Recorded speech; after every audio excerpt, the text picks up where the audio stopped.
আপনি কি কখনো ভেবে দেখেছেন একজন মানুষ কোটি টাকার মালিক, তার কাছে বিলাসবহুল গাড়ি বাড়ি সবই আছে, আরেকজন মানুষ দিনমজুর হয়ে তিনবেলা খাবার জোগাড় করতেই হিমশিম খায়। তাহলে প্রশ্ন আসে, আল্লাহ কি ধনীদের বেশি রিজিক দিয়েছেন আর গরিবদের কম দিয়ে বৈষম্য করেছেন, নাকি এর ভেতরেও লুকিয়ে আছে আরও গভীর রহস্য?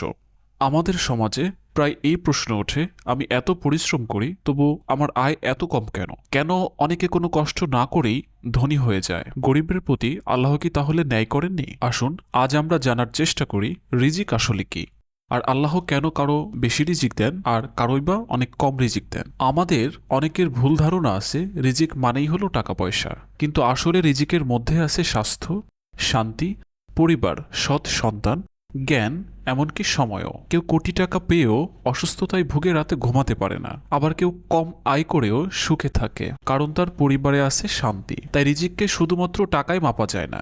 মহাগ্রন্থ কোরআনে আল্লাহ বলেছেন, الله يبسط الرزق لمن يشاء ويقدر وفرحوا بالحياة الدنيا وما الحياة الدنيا في الآخرة إلا متاع। আল্লাহ যাকে সীমাহীন রিজিক দেন আর যাকে ইচ্ছা সীমিত দেন। সূরা আর রাত আয়াত নং ২৬।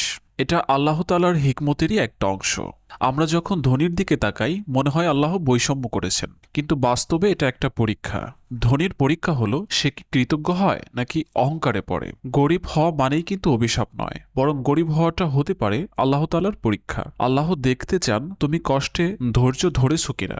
ধনীর পরীক্ষা হচ্ছে কৃতজ্ঞতা আর গরিবের পরীক্ষা হচ্ছে ধৈর্য। অর্থাৎ ধনী হয়ে আল্লাহর পরীক্ষায় উত্তীর্ণ হওয়া সহজ নয়, গরিব হওয়াও সহজ নয়। দুজনের পরীক্ষাটা এখানে আলাদা আলাদা। সবচেয়ে গুরুত্বপূর্ণ বিষয় হলো রিজিক হতে হবে হালাল এবং তাতে থাকতে হবে বরকত। কারণ কোটি টাকা আয় করলেও যদি সেটা হারাম পথে আসে তবে সেই টাকা তার জন্য অভিশাপ হয়ে দাঁড়ায়। অন্যদিকে কেউ সামান্য আয় করলো কিন্তু হালালভাবে সৎ পথে, তাহলে সেই আয়েই সুখ ও বরকত আসে। এক শহরে একজন ধনী ব্যবসায়ী ছিল। সে লাখ লাখ টাকা আয় করত, কিন্তু তার পরিবারে একদিন অশান্তি নেমে এলো, কারণ তার সন্তানেরা নেশায় ডুবে গিয়েছিল। সেই রিজিকে বরকত ছিল না। অন্যদিকে একজন রিকশাওয়ালা প্রতিদিন সামান্য আয় করত, কিন্তু হালাল পথে। তার পরিবারে সুখ এবং শান্তি ছিল, তার সন্তানরাও শিক্ষিত হলো। গল্পটি এটাই প্রমাণ করে বরকত ছাড়া বেশি টাকা কোনো কাজে আসে না। তাহলে আসল বিষয়টা পরিষ্কার, রিজিকের বেশি বা কম হওয়া কোনো বৈষম্য নয়, বরং আল্লাহর পক্ষ থেকে পরীক্ষা। ধনীর পরীক্ষা হলো কৃতজ্ঞতা আর গরিবের পরীক্ষা হলো ধৈর্য, আর সবার জন্য পরীক্ষা হলো হালাল পথে উপার্জন করা। শেষ পর্যন্ত আসল রিজিক হলো বরকতময় রিজিক। যে রিজিকে শান্তি আছে, সুখ আছে আর আল্লাহর সন্তুষ্টি আছে, সেটাই হলো প্রকৃত রিজিক। এখন আমি আপনাকে একটা প্রশ্ন করতে চাই, আপনার মতে গরিব হওয়া কি আসলেই অভিশাপ নাকি আল্লাহর পরীক্ষা? আপনার মতামত কমেন্টে লিখে জানান, আর ভিডিওটি ভালো লেগে থাকলে শেয়ার করুন অন্যদের সঙ্গে। কোরআন এবং বিজ্ঞান সম্পর্কিত বিষয়ে আগ্রহ থাকলে আমাদের চ্যানেলটিকে সাবস্ক্রাইব করতে পারেন।